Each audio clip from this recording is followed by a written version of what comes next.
اعوذ باللہ من الشیطان الرجیم بسم اللہ الرحمن الرحیم۔ ہر قسم کی تعریفات، حمد و ثنا، بڑائی، بزرگی، عظمت و کبریائی بیان کرنے لائق و زیبا ہے اس خالق کائنات و مالک ارض و سما کے لیے جس نے ہم بنی نو انسانوں کی تخلیق فرمائی ہے۔ بعدہ درود و سلام نازل ہوں جناب محمد الرسول اللہ صلی اللہ علیہ وآلہ وسلم پر،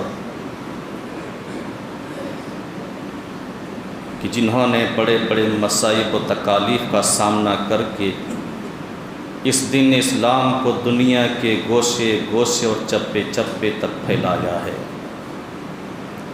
حضرات، بڑی خوشی کی بات ہے، مسرت اور شادمانی کی بات ہے، اور یہ موقع بھی بڑا مسرت کا موقع ہے، سنہرا موقع ہے کہ ہم اور آپ رمضان کے مہینے کے روزے عنقریب مکمل کرنے والے ہیں۔ بہت حد تک ہم نے مکمل کر لیا ہے، صرف کچھ ہی ایام باقی بچے ہیں۔ انشاءاللہ العزیز یہ ایام بھی بڑی خوشیوں کے ساتھ ہم مکمل کر لیں گے انشاءاللہ۔ آج کے خطبہ میں دو چیزوں کے اوپر گفتگو ہوگی انشاءاللہ العزیز۔ پہلی چیز ہے لیلۃ القدر، اور دوسری چیز ہے اللہ تبارک و تعالیٰ سے معافی طلب کرنا، مغفرت طلب کرنا۔ آئیے پہلے ترجمہ سماعت کر لیتے ہیں جو خطبہ مسنونہ کے بعد جس سورت کی تلاوت کی گئی ہے اس سورت کا ترجمہ سماعت کر لیجیے۔ اللہ تبارک و تعالیٰ نے فرمایا اِنَّا أَنزَلْنَاهُ فِي لَيْلَةِ الْقَدْرِ، بے شک ہم نے اس کو لیلۃ القدر میں نازل کیا۔ وَمَا أَدْرَاكَ مَا لَيْلَةُ الْقَدْرِ، اور اے مخاطب آپ کو کیا معلوم کہ لیلۃ القدر کیا ہے؟ لیلۃ القدر خیر من الف شہر، لیلۃ القدر 1000 مہینے کی عبادت سے بہتر ہے۔ اس میں ہوتا کیا ہے؟ تنزل الملائکۃ والروح فیہا بإذن ربہم من کل امر، اس رات میں فرشتے اور روح ہر معاملے لے کر اپنے پروردگار کے حکم سے اترتے ہیں، اور یہ رات برابر سلامتی والی رات ہوتی ہے۔ سلام ہی حتی مطلع الفجر، سلامتی والی رات ہوتی ہے فجر تک، طلوع فجر تک یہ سلامتی والی رات رہتی ہے۔ یہ اس سورت کا ترجمہ ہوا سلیس۔ اللہ تبارک و تعالیٰ نے اس سورت کے اندر لیلۃ القدر کی کئی فضائل اور مناقب کو بیان کیا ہے۔ سب سے پہلی فضیلت تو یہ ہے کہ اس رات کو اللہ نے لیلۃ القدر کہا ہے، قدر والی رات، جس رات کی تمام کے تمام مسلمان حتیٰ کہ فرشتے قدر کرتے ہیں، اس کی عظمت اور اس کی قدر کا لحاظ کرتے ہیں۔ دوسری فضیلت یہ ہے کہ اس رات میں اللہ تبارک و تعالیٰ نے عظیم کتاب، مقدس ترین کتاب قرآن کریم کو نازل فرمایا، جو اللہ تبارک و تعالیٰ کی نظر میں سب سے معزز اور سب سے مقدس ترین کتاب ہے۔ اس مقدس ترین عظیم الشان کتاب کو اللہ نے اسی رات میں نازل فرمایا۔ یہ دوسری فضیلت ہے اس رات کی۔ تیسری فضیلت یہ کہ اس رات کی عبادت کو اللہ تبارک و تعالیٰ نے 1000 مہینے کی عبادت سے بہتر قرار دیا ہے۔ لوگوں نے کیلکولیٹ کیا کہ 1000 مہینے کتنے سال ہوتے، تو کہا کہ 82 سال اور 4 مہینے بنتے ہیں۔ 82 سال اور 4 مہینے کی عبادت سے بہتر، یہ اس کی تیسری فضیلت ہے۔ چوتھی فضیلت اس رات کی یہ ہے کہ اس رات میں فرشتے اترتے ہیں، نازل ہوتے ہیں، ساتھ ہی ساتھ حضرت جبریل علیہ السلام بھی نازل ہوتے ہیں۔ پانچویں فضیلت یہ ہے کہ اس رات میں اللہ تبارک و تعالیٰ کی جانب سے ہر معاملے کا حکیمانہ فیصلہ ہوتا ہے۔ کس کو کتنا رزق ملنا چاہیے، کس کی عمر بڑھائی جائے گھٹائی جائے، کس کے ساتھ کیا معاملہ کیا جائے، بارش کتنی مقدار میں ہو، اور دیگر چیزیں، سارے کے سارے معاملات حکیمانہ انداز میں اسی رات میں طے کیے جاتے ہیں۔ سارے معاملات کا فیصلہ اسی رات میں ہوتا ہے۔ چھٹی فضیلت اس رات کی یہ ہے کہ یہ رات برابر سلامتی والی رات ہوتی ہے، سکون اور اطمینان والی رات ہوتی ہے، اور اس رات کی بہت سارے علامات نبی کریم صلی اللہ علیہ وسلم نے بیان فرمائے ہیں جو حدیث کے اندر آئے۔ اس رات بارش ہوتی ہے، دن میں جب سورج نکلتا ہے تو اس کی شعاعوں میں وہ تیزی اور گرمی نہیں ہوتی، حرارت نہیں ہوتی، تماست نہیں ہوتی،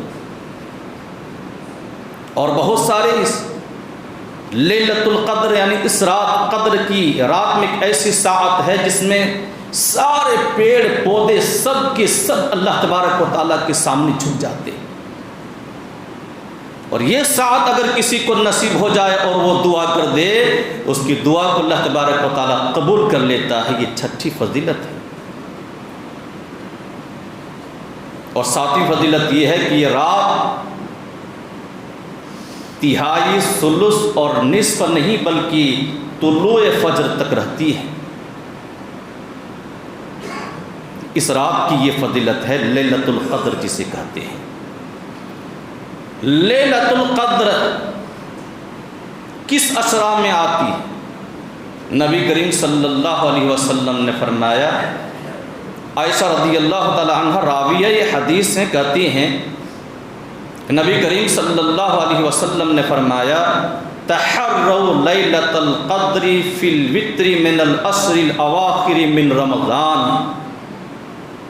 صحیح بخاری کی روایت، صحیح مسلم کی روایت۔ لوگو تم لیلۃ القدر کو رمضان کے آخری عشرے کی طاق راتوں میں تلاش کرو۔ پتہ یہ چلا اس حدیث کی روشنی میں کہ یہ لیلۃ القدر رمضان کے آخری عشرے میں آتی ہے، اور آخری عشرے میں وہ بھی طاق راتوں میں۔ اور طاق راتیں کتنی ہیں؟ 5، سب کو پتہ ہے۔ اور تعجب کی بات یہ ہے کہ اس سورت کے اندر جتنی بھی آیتیں ہیں نا، 5، اس سورت کے اندر 5 ہی آیتیں ہیں، اور طاق راتیں کتنی ہیں؟ 5۔ اور انہی طاق راتوں میں سے کوئی ایک رات ہے جسے لیلۃ القدر کہا جاتا ہے، جس کی یہ ساری کی ساری فضیلتیں، سارے کے سارے مناقب۔ لیلۃ القدر کو تلاش کرنے کا حکم کس نے دیا؟ نبی کریم صلی اللہ علیہ وسلم نے دیا ہے۔ تحروا، التمسوا، تلاش کرو لیلۃ القدر کو، التمسوها فی کل وتر، ہر طاق رات میں لیلۃ القدر کو تلاش کرو۔ تو لیلۃ القدر کو تلاش کرنی ہے، نہ کہ ضائع کرنی ہے۔ آج مسلمان ضائع کر دیتے ہیں۔ تلاش کرنے کی صورت کیا ہونی چاہیے، طریقہ کیا ہو، نبی کریم صلی اللہ علیہ وسلم نے بتلا دیا۔ صحیح بخاری، صحیح مسلم، سنن ابی داؤد، سنن ابن ماجہ، مسند احمد، ان پوری حدیث کی کتابوں کے اندر حدیث موجود ہے، انی اعتکف العشر الاول۔ نبی کریم صلی اللہ علیہ وسلم فرماتے ہیں، ابو سعید خدری رضی اللہ تعالیٰ عنہ راوی حدیث کہتے ہیں میں نے پہلے عشرہ کا اعتکاف کیا، ثم اعتکف العشر الاوسط، پھر میں نے دوسرے عشرہ کا اعتکاف کیا، ثم اوتیت فقیل لی انہا فی العشر الاواخر، پھر حاطف غیب کی طرف سے مجھے بتلائی گئی، غیب کی طرف سے مجھے خبر دی گئی کہ جس رات کی تلاش میں آپ بیٹھے ہیں اور جس کی جستجو کر رہے ہیں، وہ رات رمضان کے آخری عشرے میں۔ نبی کریم صلی اللہ علیہ وسلم نے فرمایا فمن کان اعتکف معی فلیعتکف العشر الاواخر، جس نے میرے ساتھ اعتکاف کیا تھا اسے چاہیے کہ وہ آخری عشرے کا بھی اعتکاف کرے۔ فقد رأیتنی، کیونکہ مجھے وہ رات دکھائی گئی تھی لیکن پھر مجھے بھلا دیا گیا، اسجد من ماء وطین من صبیحتها، اس صبح کی رات، اس رات کی صبح کو میں نے اس حال میں کیا کہ پیشانی پہ مٹی اور پانی لگے ہوئے تھے، یعنی وہ رات بارش ہوئی تھی، مسجد کچی تھی، چھت بھی کچی تھی، بارش ہوئی تو پورے پانی کے قطرات اندر اتر گئے۔ نبی کریم صلی اللہ علیہ وسلم نے سجدہ کیا، صحابہ کرام نے سجدے کیے، ان کے پیشانی مبارک پر مٹی بھی لگی ہوئی تھی۔ میرے بھائیوں اور دوست بزرگوں، نبی کریم صلی اللہ علیہ وسلم کے دور میں ایسی مسجد نہیں تھی جس میں اتنی سہولیات، پھر بھی نمازی کی تعداد دیکھ رہے۔ کہتے ہیں نا بولو بولو بولو، تقریروں پر تقریر، درس پر درس، بولتے جاؤ، اور مولوی صاحب لوگ بول رہے ہیں، لیکن کہتے ہیں نا ڈھاک کے تین ہی پات۔ یہ سدھرنے والی قوم نہیں ہے، یہ سنی مسلمان ہے کہ صرف سننے والے ہیں، عملی جامہ پہنانے والے نہیں ہیں، جیسا کہ میرا تجربہ ہے۔ نبی کریم صلی اللہ علیہ وسلم کا عمل کیا تھا؟ آخری عشرہ میں آپ تلاش کرنے کے لیے بیٹھتے تھے، اعتکاف میں بیٹھتے تھے۔ حضرت عائشہ صدیقہ رضی اللہ تعالی عنہا سے مروی حدیث ہے، کہتی ہیں کان رسول اللہ صلی اللہ علیہ وسلم یعتکف العشر الاواخر من رمضان، رمضان کے آخری عشرے میں نبی کریم صلی اللہ علیہ وسلم اعتکاف کرتے تھے، حتی توفاہ اللہ ثم اعتکف ازواجہ من بعدہ۔ کہتے ہیں نبی کریم صلی اللہ علیہ وسلم انتقال فرما گئے، ان کی انتقال ہو جانے کے بعد آپ کے ازواج مطہرات اعتکاف میں بیٹھتی تھی۔ صحیح مسلم کے اندر حدیث موجود ہے۔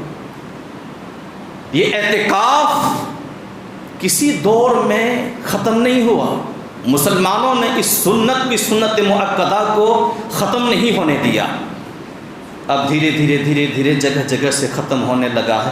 یہ افسوس کی بات ہے۔ اعتکاف میں بیٹھتے تھے، مقصد کیا تھا؟ اس رات کو تلاش کرنا، اس رات کو پانا جس رات کی اتنی فضیلت ہے کہ اگر وہ رات کسی کو نصیب ہو جائے، اللہ اکبر، اس کی بھاگ جاگ جائے، اس کی قسمت کا دیا روشن ہو جائے، اتنے ثواب، 1000 مہینے کی عبادت سے بڑھ کر ثواب۔ 83 سال 4 مہینے بنتے ہیں۔ عام طور پر لوگ اتنے سال تک بچتے نہیں، زندہ نہیں رہتے۔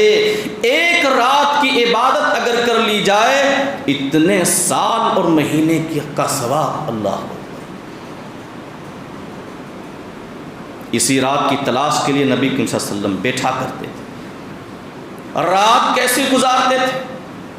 عائشہ صدیقہ رضی اللہ تعالی عنہا سے مروی حدیث ہے، فرماتی ہیں قالت ان رسول اللہ صلی اللہ علیہ وسلم یجتہد العشر اواخر ما لا یجتہد فی غیرہ۔ ابن ماجہ کی روایت کہتی ہے کہ نبی کریم صلی اللہ علیہ وآلہ وسلم رمضان کے آخری عشرے میں عبادت میں اتنے زیادہ محنت کرتے تھے، اتنی زیادہ محنت کرتے تھے کہ دوسرے مہینوں اور دوسرے ایام میں اتنی زیادہ محنت نہیں کرتے تھے۔ یہ پورا عشرہ عبادت والا ہے، پورے ایام عبادت والے ایام، اور آج ہم مسلمانوں کا حال اللہ، پوری رات نبی کریم صلی اللہ علیہ وسلم عبادت کرتے ہوئے گزار دیا کرتے تھے۔ عائشہ صدیقہ رضی اللہ تعالی عنہا سے دوسری حدیث مروی ہے صحیح بخاری صحیح مسلم کے اندر،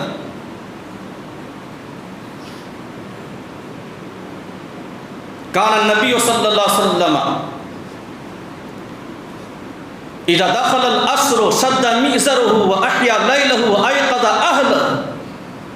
نبی کریم صلی اللہ علیہ وسلم فرماتے ہیں کہ جب رمضان کا آخری عشرہ داخل ہوتا، عائشہ رضی اللہ تعالیٰ عنہ بیان فرماتی ہیں کہ جب آخری عشرہ داخل ہوتا تو نبی کریم صلی اللہ علیہ وآلہ وسلم کمر کس لیتے تھے۔ کیوں کستے تھے؟ تو پتہ ہی ہے کیوں کستے تھے، کمر کس لیتے تھے۔ وَأَحْيَا لَيْلَهُ، پوری رات کو زندہ رکھتے تھے، یعنی پوری رات بیدار رہتے تھے۔ وَأَيْقَظَ أَهْلَهُ، اور اپنے اہل و عیال کو بھی بیدار رکھتے تھے۔ یہ نبی کریم صلی اللہ علیہ وسلم کا عمل تھا۔ مسلمانوں، کیا ہم نے نبی کی اس عمل کو اختیار کیا؟ ہماری زندگی میں یہ عمل کبھی بھی آیا؟ غور کرنے کی بات ہے۔ بہت سارے ایسے مسلمان تو ہیں جو الحمدللہ جاگتے ہیں، محنت کرتے، میں نے دیکھا، محسوس کیا، اور اکثر مسلمانوں کا عالم یہ ہے اس رات کی قدر نہیں کرتے جیسے ہونی چاہیے، اس رات میں عبادت نہیں کرتے جیسے ہونی چاہیے۔ تو نبی کریم صلی اللہ علیہ وسلم کی اس عمل کو ہم نے اپنایا، دل و جان سے تسلیم کیا۔ یہ نبی کریم صلی اللہ علیہ وسلم کا عمل تھا۔ ان ایام میں، اس عشرے میں بڑی محنت کیا کرتے تھے۔ اللہ اکبر، خود بھی جاگتے تھے، اپنے اہل و عیال کو بھی جگاتے تھے۔ اچھا، جاگتے کہاں تھے؟ اب ایک بات یہ بھی ہے نا، جاگتے کہاں تھے؟ گلیوں میں، چوراہوں میں، بازاروں میں، ہوٹلوں میں، دکانوں میں، کہاں جاگتے تھے؟ مسجد میں۔ اللہ کے گھر کو آباد رکھتے تھے، اللہ کے گھر میں جاگتے تھے۔ یہ اور بات ہے کہ آدمی اپنے گھر میں بھی جاگے، قرآن کریم کی تلاوت کرے، جواز کی صورت تو نکلتی ہے، لیکن سب سے بہترین جگہ جس کو نبی کریم صلی اللہ علیہ وسلم نے بیان فرمایا، بتلایا ہے، وہ اللہ کا گھر ہے۔ یہ دلیل ہم دوسرے موقع پر بہت دیتے رہتے ہیں، لیکن یہ موقع ہم سے نکل جاتا ہے، اس موقع پر ہم بھول جاتے ہیں کہ سب سے بہترین جگہ اللہ کا گھر۔ پھر کیوں ہم گلیوں میں جاگتے ہیں، چوراہوں میں جاگتے ہیں، بازاروں میں ہم یہ اتنا بہترین موقع کو گنواتے ہیں، دکانوں میں، مکانوں میں؟ کیا یہی مہینہ ہے بیچنے اور خریدنے کا؟ 11 مہینے آپ کیا کر رہے تھے؟ گھاس چھیل رہے تھے۔ بہت سارے شہروں میں اس مہینے میں لوگ دکانوں کو بند کر دیتے ہیں، بہت کما لیے ہیں، دنیا بہت کما لیے ہیں، اب اللہ نے نصیب فرمایا ہے آخرت کمانے کے لیے تو آخرت کما لیں، اور ہائے بد نصیبی اس مہینے ہم خرید و فروخت میں لگے رہتے ہیں۔ کیجیے، اچھی چیز ہے ماشاءاللہ۔ نبی کریم صلی اللہ علیہ وسلم تلاش کرتے تھے، اس مہینے میں جاگتے تھے اللہ کے گھروں میں۔ ہمیں بھی جاگنا چاہیے۔ اس مہینے کی فضیلت یہ ہے، اعتکاف کرتے تھے، جاگتے تھے، جگاتے تھے، بہت زیادہ محنتیں کرتے تھے، مشقتیں کرتے تھے، بہت زیادہ محنتیں کرتے تھے۔ کیوں کرتے تھے؟ کیا بات تھی، کیا وجہ تھی، کیوں اتنی محنتیں کرتے تھے؟ جبکہ آپ کے اگلے بھی اور پچھلے بھی سارے کے سارے گناہ معاف۔ اگر ہم میں سے کسی کے بارے میں کہہ دیا جائے کہ میاں تمہارے سارے گناہ معاف، اللہ نے کر دیا، اگلے بھی پچھلے بھی، ہم کیا کریں گے؟ ہم تو چوراہے پہ جا کر ایک ٹانگ پر ناچیں گے، ارے ہمارے سب کے سب معاف ہو چکے ہیں، ناچیں گے اور پھر کبھی مسجد کا دروازہ بھی نہیں دیکھیں گے۔ لوگوں نے اتنا خالی اڑا دیا ہے کہ فلاں کا دامن پکڑ لو، بس اگلا پچھلا ختم، وہ دیکھ لیں گے، سنبھال لیں گے۔ لوگ مسجد کے راستے ہی بھول جاتے ہیں، کبھی نماز کی توفیق نہیں ہوتے، پڑھتے ہی نہیں، کہتے ہیں کہ ارے ہم نے تو فلاں سے بیعت لی ہوئی ہے، فلاں سے وابستہ ہم ہوئے ہیں، وہ تو سنبھال لیں گے۔ صرف اتنی بات اگر کسی کو کہہ دیا جائے کہ تیرے اگلے پچھلے سارے کے سارے معاف کر دیے پروردگار عالم نے، تو اس کا کیا عالم ہوگا؟ نبی کریم صلی اللہ علیہ وسلم کے سب کچھ معاف تھے، لیکن عالم کیا تھا؟ اتنی محنتیں اللہ اکبر، کہ کوئی بھی ایک وقت ضائع نہیں ہونے دیتے تھے۔ یہ نبی کریم صلی اللہ علیہ وسلم کرتے تھے، کیوں کرتے تھے؟ انہیں پتا تھا آخرت کا مرحلہ بڑا سنگین، بڑا خطرناک، وقت کا نبی روتے ہیں، وقت کے صحابہ روتے ہیں، صحابیات روتے ہیں، اولو العزم انبیاء روتے ہیں، خلفائے راشدین روتے ہیں، اللہ رب العالمین کو یاد کر کر کے، اپنے گناہوں کو یاد کر کر کے روتے ہیں، اور ہم ہیں گناہگار، سیاہکار، خطاکار، کہ ہمیں پرواہ ہی نہیں اپنے گناہوں کی۔ جس کو خود اعتبار نہیں، خود اعتماد نہیں کہ اس کے ساتھ کیا ہونے والا ہے، ہم نے کتنا کمایا ہے۔ کوئی بھی آدمی کہہ سکتا ہے اپنے سینے پر ہاتھ رکھ کر کہ ہم نے اتنا کما لیا ہے کہ بیڑا بس پار ہو جائے گا، نیا پار لگ جائے گی، کوئی کہہ سکتا ہے۔ یہ کانفیڈنس ہمارے اندر پیدا ہوا، یہ اعتماد پیدا ہوا ہے ہمارے اندر، پھر بھی ہم اس قدر غافل ہیں، غفلت کے شکار ہیں، محنت نہیں کرتے۔ اللہ کے بندے کچھ ہیں جو کرتے ہیں، اللہ اکبر، دیکھ کر بڑا دل خوش ہوتا ہے۔ تو یہ مہینہ میرے بھائی اور دوست بزرگوں کچھ حاصل کرنے کا مہینہ ہے۔ نبی کریم صلی اللہ علیہ وسلم نے فرمایا بعد من ادرک رمضان فلم یغفر، اس آدمی کے لیے تباہی ہو، بربادی ہو جس نے رمضان کا مہینہ پایا اور اس نے بخشوا نہ سکا۔ کیا فرمایا؟ اپنے گناہوں کو معاف نہیں کر سکا، بخشوا نہیں سکا، وہ آدمی برباد ہو گیا، تباہ ہو گیا، اس کے لیے تباہی اور بربادی ہے۔ کیا ہم نے بخشوا لیے؟ کتنے دعائیں کیے، کتنے نوافل پڑھے، کتنے سنتوں کی پابندی کی، کتنی محنتیں کی، کیا ہمارے دلوں نے یہ گواہی دے دی کہ بیٹا بہت کچھ کر لیا، اب آگے کرنے کی ضرورت نہیں؟ کیا ایسی سوچ ہمارے اندر پیدا ہوئی؟ میرے بھائی اور دوست بزرگوں، کیجیے، ابھی بھی کچھ ایام باقی ہیں۔ اس مہینے میں خاص کر ایک اور کام کیجیے، اور وہ ہے توبہ اور استغفار۔ کتنے لوگوں نے توبہ کی؟ اللہ اکبر۔ توبہ ایک ایسی چیز ہے کہ آدمی کو برابر کرتے رہنا چاہیے، جب بھی موقع مل جائے برابر کرتے رہنا چاہیے۔ آدمی اللہ کے سامنے جھک جائے، روئے، گڑ گڑائے، اپنے ساری بھکتیوں کو رکھ دے، اللہ میں گنہگار، خطاکار، سیاہکار، پروردگار میں مجرم، میں ظالم ہوں، نفس کے اوپر ظلم کا ارتکاب کیا، گناہ بڑے بڑے ہیں میرے، اللہ معاف کرنے والا تو ہے، تو ہی معافی دینے والا ہے۔ ہم دعائیں پڑھتے ہیں نا، اللہم انک عفو تحب العفو فاعف عنی، اے پروردگار، اے ہمارے مولا، تو معاف کرنے والا ہے، معافی کو پسند کرتا، تو مجھے معاف کر دے۔ دعائیں پڑھتے ہیں نا، اللہ معاف کرنے والا ہے، معافی کو پسند کرتا۔ کیا کبھی ہم نے رو رو کر دعائیں کی، اپنے خطاؤں کو، غلطیوں کو رب کے سامنے رکھا، اس پر پشیماں ہوئے، شرمندہ ہوئے؟ کیا ایسی کیفیت ہمارے اندر طاری ہوئی، پیدا ہوئی؟ پھر ہمیں ہماری اس عبادتوں سے کیا لذت ملی،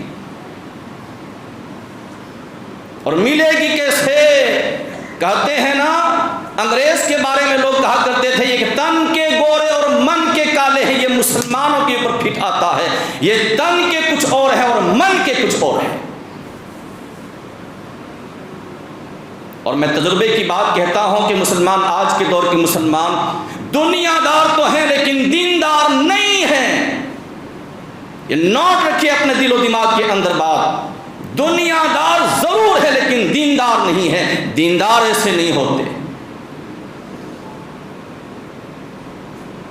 ان کے رگ رگ سے دینداری جھلکتی ہے۔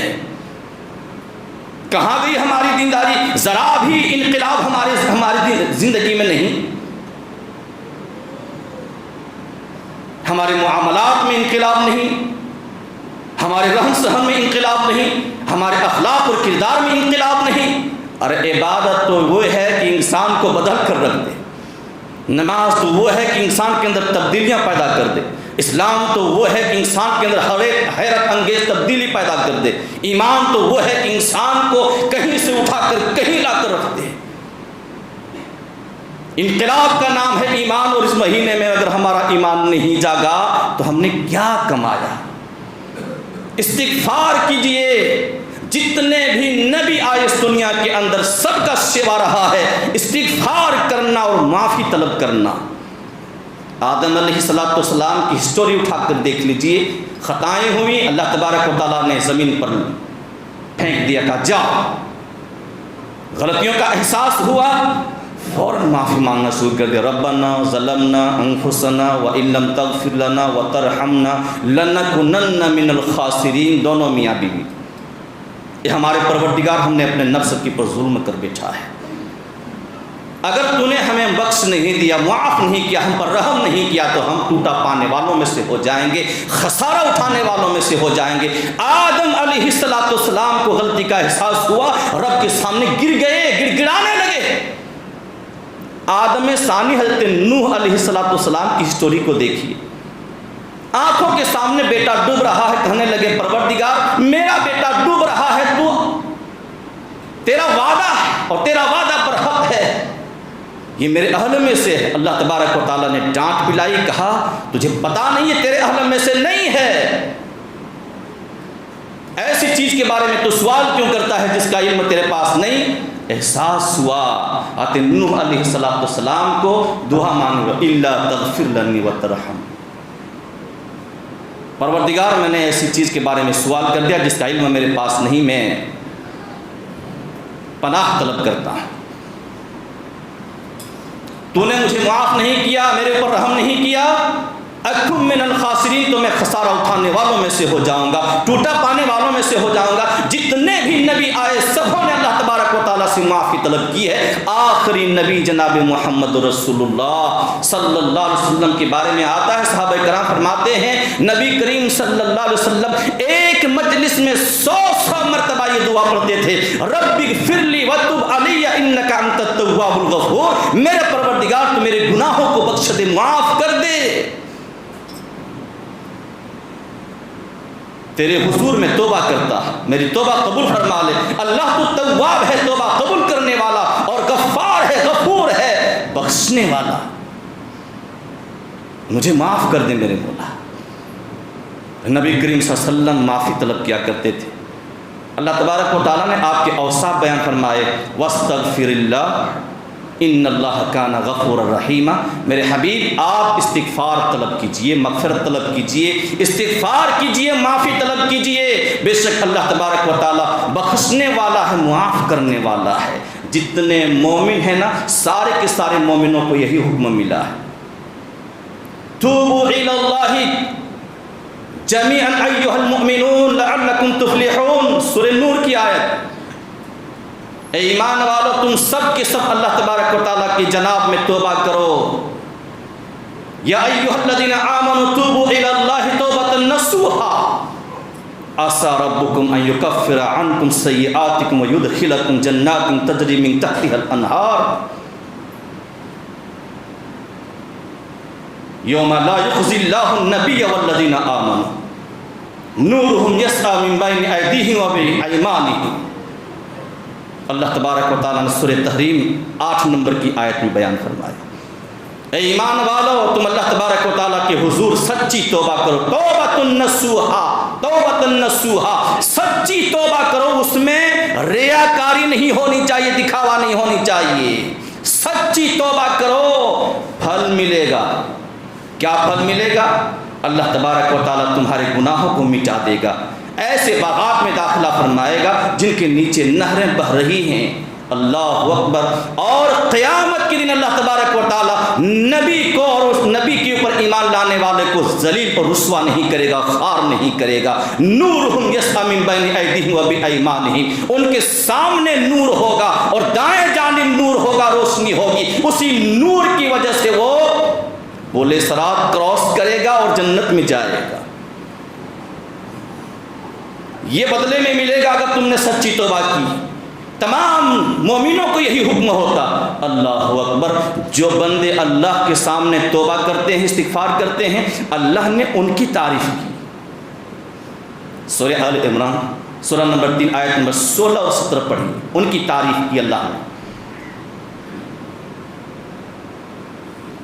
والذین یقولون ربنا آمنا فاغفر لنا ذنوبنا وقنا عذاب النار الصابرین والصادقین والقانتین والمنفقین والمستغفرین بالاسحار. یہ اللہ کے بندے جو کہتے ہیں ربنا آمنا فاغفر لنا ذنوبنا، اے ہمارے پروردگار ہم ایمان لے آئے، ہمارے گناہوں کو تو معاف کر دے، ہمیں عذاب جہنم سے بچا لے. صبر کرنے والے، سچ بولنے والے، فرما برداری کرنے والے، اللہ کی راہ میں صرف کرنے والے، خرچ کرنے والے ہیں. والمستغفرین بالاسحار، اور سحر کے وقت جاگ کر یہ استغفار کرنے والے ہیں. یہ اوصاف اللہ تبارک و تعالیٰ نے ان لوگوں کے بیان کیے ہیں جو اللہ کے سامنے روتے ہیں، گڑ گڑاتے ہیں، معافی مانگتے ہیں. قرآن کریم الٹ کر دیکھیے سورہ زمر 53 نمبر کی آیت. اللہ تبارک و تعالیٰ کیا کہتا؟ قل یا عبادی الذین اسرفوا علی انفسہم لا تقنطوا من رحمت اللہ. اللہ اکبر. اے میرے محبوب آپ کہہ دیجئے میرے بندوں سے، میرے ان بندوں سے جنہوں نے اپنے نفس کے اوپر ظلم کا ارتکاب کیا ہے، لا تقنطوا من رحمت اللہ، کہ وہ اللہ کی رحمت سے نا امید نہ ہو، مایوس نہ ہو. میرے بھائیوں، اگر ہم سے غلطیاں ہوئی ہیں، خطائیں ہوئی ہیں، گناہ ہوا ہے، تو ہمیں مایوس ہونے کی ضرورت نہیں ہے. پروردگار بڑا غفور ہے، رحیم ہے، بخشنہار ہے، وہ معاف کر دیتا ہے، بشرط کہ آدمی نیک نیت اور خلوص کے ساتھ اللہ کے سامنے اپنے دست کو پھیلا دے، پسار دے اپنے دامن کو، روئے گڑ گڑائے اپنے کیے پر، پچھتاوا ہو، شرمندہ ہو، پشیماں ہو، اور اللہ تبارک و تعالیٰ سے بھیک مانگے. اللہ معاف کر دیتا. کیا کہتا ہے؟ جنہوں نے اپنے نفس کے اوپر ظلم کیا ہے وہ اللہ کی رحمت سے نا امید نہ ہو، مایوس نہ ہو. ان اللہ یغفر الذنوب جمیعا، اللہ تبارک و تعالیٰ سارے گناہوں کو معاف کر دے گا. انہ هو الغفور الرحیم، وہ بڑا بخشنہار اور رحم کرنے والا ہے. تو ہمیں نا امید ہونے کی ضرورت نہیں. بس ایک کام ہمیں کرنا ہے، ایک کام ہمیں کرنا. عبداللہ بن عباس مفسر قرآن کہتے ہیں، اس آیت کریمہ کی روشنی میں کہتے ہیں، بڑے بڑے کفار مشرکین نبی صلی اللہ علیہ وسلم کے پاس آئے، کہنے لگے آپ جو باتیں بتلاتے ہیں بڑی اچھی باتیں. کافروں کو بھی پتا تھا کہ بڑی اچھی اور عمدہ باتیں بتاتے. آج ہمیں اس کے اوپر یقین نہیں. بڑی اچھی باتیں بتلاتے ہیں، لیکن آپ ہمیں یہ بتلائیے کہ ہمارے گناہوں کو اللہ تبارک و تعالیٰ معاف کرے گا؟ ہماری توبہ قبول ہوگی؟ اللہ تبارک و تعالیٰ نے یہ آیت کریمہ نازل فرمائی. کتنا رحم والا ہے. نبی کریم صلی اللہ علیہ وسلم کے بولنے سے پہلے اللہ نے اس آیت کریمہ کو نازل کر دیا. کہا میرے محبوب آپ کہہ دیجئے جنہوں نے اپنے نفس کے اوپر ظلم کا ارتکاب کیا ہے وہ اللہ کی رحمت سے نا امید نہ ہو، چاہے کتنے بڑے بڑے گناہ کیے ہوں، قتل کیے ہوں، زنا کیے ہوں. اگر اس نے سچی توبہ کر لی، ان التوبۃ تہدم ما کان قبلھا، تو توبہ اپنے قبل کے سارے گناہوں کو مٹا دیتی ہے، ان کی گناہ معاف کر دی جائیں گے. سورہ فرقان پڑھیے نا 70 نمبر کی آیت، اور پھر پڑھتے چلے جائیے. اللہ رب العالمین نے کیا بیان کیا اوصاف بتلائے نیک بندوں کے، اللہ اکبر، یہ اللہ کی راہ میں خرچ کرتے ہیں، اسراف نہیں کرتے، فضول خرچی نہیں کرتے، بخیلی سے کام نہیں لیتے، یہ ناحق کسی کو قتل نہیں کرتے، اللہ کے علاوہ کسی دوسرے کو نہیں پکارتے، اور زنا نہیں کرتے۔ اگر یہ سب کام کرتے ہیں تو انہیں دوہری سزائیں ملے گی، دوہرا عذاب ملے گا۔ الا من تاب وآمن وعمل عملا صالحا اولئک یبدل اللہ سیئاتہم حسنات وکان اللہ غفورا رحیما۔ سورہ فرقان کی آیت۔ اگر ان میں سے کوئی کام کر لیتا ہے، احساس ہوا غلطی کا، آگے دربارے الہی میں پھیلا دیا اپنے ہاتھ کو، رو رو کر گڑ گڑا کر دعائیں مانگنا شروع کر دی، استغفار کرنے لگے، توبہ کر لیا، ایمان پر قائم رہا، عمل صالح کرنا شروع کر دیے، اللہ کہتا ہے اولئک یبدل اللہ سیئاتہم حسنات، اللہ تبارک و تعالیٰ ان کے خطاؤں اور گناہوں کو حسنات میں تبدیل کر دے گا، بدل دے گا نیکیوں سے، وکان اللہ غفورا رحیما، اور اللہ تبارک و تعالیٰ بڑا بخشنہار رحم کرنے والا۔ گناہ کیے تھے، اللہ کے سامنے توبہ کر لیے، اللہ نے گناہوں کو معاف کر دیا، جتنے گناہ کیے تھے اتنے نیکیاں دے دیے۔ یہ ہے اللہ ہمارا، یہ ہے اس کی مہربانی، یہ ہے اس کی بخشش، اتنا بڑا بخشنہار اللہ اکبر۔ مگر بندے نے اللہ کو اب تک پہچانا نہیں۔ وما قدر اللہ حق قدرہ، جیسے اللہ کی قدر ہونی چاہیے ویسے بندوں نے اللہ کی قدر نہیں کی۔ ارے مانگیے اللہ تبارک و تعالیٰ سے، اللہ اتنا بڑا مہربان ہے، اللہ اکبر۔ کہتا ہے نبی انی عبادی انا الغفور الرحیم، اے میرے محبوب اب میرے بندوں میں خبردار کر دیجئے، میرے بندوں کو کہہ دیجئے، آگاہ کر دیجئے کہ میں غفور الرحیم ہوں، بخشنے والا اور رحم کرنے والا ہوں۔ جب بھی آئے میرے دربار میں بخشنے کے لیے اینی ٹائم تیار، ہر وقت تیار، آئے تو صحیح، آ کر دیکھے تو صحیح، جھوکے تو صحیح، اپنی مقدس ترین پیشانی کو میرے سامنے رکھے تو صحیح، مانگے تو صحیح۔ اور یہ در وہ در ہے جہاں آنے کے بعد کوئی خالی نہیں جاتا، اور بغیر کچھ لیے ہوئے ایک در تو وہ ہے جہاں لے کر جانا پڑتا ہے، اگر کچھ لے کر نہیں گئے تو مار مار کر بھگاتے۔ ایک در یہ ہے کہ جہاں بغیر کچھ لیے ہوئے خالی ہاتھ آئیے اور جھولیاں بھر کر جائیے، یہ اللہ کا در ہے۔ یہ مانگیے اللہ تبارک و تعالیٰ سے، کتنا بڑا مہربان ہے اللہ رب العالمین۔ نبی کریم صلی اللہ علیہ وسلم فرماتے ہیں ان اللہ یبسط یدہ باللیل لیتوب مسیء النہار وَيَبْسُطُ يَدَهُ بِالنَّهَارِ لِيَتُوبَ مُسِيءُ اللَّيْلِ، صحیح بخاری کی روایت۔ اللہ تبارک و تعالیٰ رات میں اپنا ہاتھ پھیلاتا ہے، دست رحمت پھیلاتا ہے رات کے وقت، تاکہ دن کا گنہگار توبہ کرے، اور اللہ تبارک و تعالیٰ دن میں اپنا دست رحمت پھیلاتا ہے تاکہ رات کا گنہگار توبہ کر لے۔ یہ اللہ تبارک و تعالیٰ، یہ اس کی مہربانی ہے۔ کتنا بڑا اللہ رب العالمین مہربان ہے، اللہ اکبر۔ نبی کریم صلی اللہ علیہ وسلم کے زمانے میں ایک واقعہ پیش آیا۔ ایک جنگ میں بہت سارے لوگ قیدی بنائے گئے، ان میں سے ایک خاتون بھی تھی جس کا ایک چھوٹا سا بچہ تھا، دودھ پینے والا بچہ تھا، کہیں کھو گیا تھا، وہ خاتون قید کر لی گئی۔ اب جس بچی کو دیکھتی وہ اپنے سینے سے لگا لیتی، پیار کرتی۔ نبی کریم صلی اللہ علیہ وسلم اس خاتون کو برابر دیکھ رہے تھے، اس کی حرکت کو دیکھ رہے تھے۔ صحابہ کرام رضی اللہ تعالیٰ عنہ اجمعین سے کہا صحابیوں بتاؤ، اگر یہ خاتون کو بچہ مل جائے تو کیا اس بچے کو یہ خاتون اپنے ہاتھوں سے آگ میں ڈال سکتی ہے؟ صحابہ کرام رضی اللہ تعالیٰ عنہ اجمعین نے کہا اللہ کے رسول، اپنے ہاتھوں سے آگ میں ڈالنے کی تو بات دور ہے، اگر وہ بچہ بذات خود آگ میں گر رہا ہو تو یہ خاتون اس بچے کو بچانے کے لیے کوئی کسر باقی نہیں چھوڑے گی۔ نبی کریم صلی اللہ علیہ وسلم فرماتے ہیں اللہ ارحم بی عبادہ من ہذہ بولدہا، اللہ تبارک و تعالیٰ اس سے کہیں زیادہ بڑھ کر مہربان ہے اپنے بندے کے اوپر جو یہ خاتون اپنے بچے کے لیے کر رہی۔ اس خاتون سے کہیں زیادہ بڑھ کر اللہ تبارک و تعالیٰ اپنے بندوں پر مہربان ہے۔ تو بندے اللہ کے سامنے ہاتھ پھیلا کر تو دیکھے اللہ کیسے معاف کرتا ہے۔ تو یہ ایام معافی کے ایام ہیں، مانگنے کے ایام ہیں، لینے کے ایام ہیں، جھولیاں بھرنے کے ایام ہیں۔ جو کچھ بھی باقی بچا اچا ہے آپ رکھ دیجئے اللہ تبارک و تعالیٰ کے سامنے، جتنے بھی گناہ کیے ہیں گڑ گڑائیے رب کے سامنے اور معاف کروا لیجئے، بخشوا لیجئے، ورنہ قیامت کے دن مشکل کھڑی ہو جائے گی، کوئی کسی کا نہیں ہوگا۔